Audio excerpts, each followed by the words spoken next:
পর্যন্ত আপনি আল্লাহর বাধ্য না হবেন ততক্ষণ পর্যন্ত আপনার ছেলে মেয়ে কখনো আপনার বাধ্য হইতে পারে না। এই জন্য ছেলে মেয়েরা বাধ্য হোক কেড়ায় কেড়ায় চান আল্লাহর কাছে।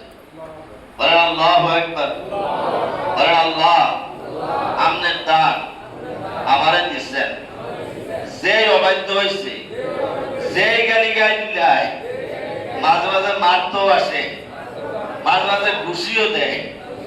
আল্লাহ কয় তুই আমার পুরো ব্যাপার বাধ্য হইলি, তুই তোর ছেলেরা শিখাই দিলি জানুয়ারি ফেব্রুয়ারি মার্চ এপ্রিল ফুল, তুই তোর ছেলে মেয়ের গায়ের ভিতরে তুই উঠাই দিলি দাস্ত্রী পোশাক, যে পোশাকের ভিতরে শয়তান ঢুকে রয়েছে।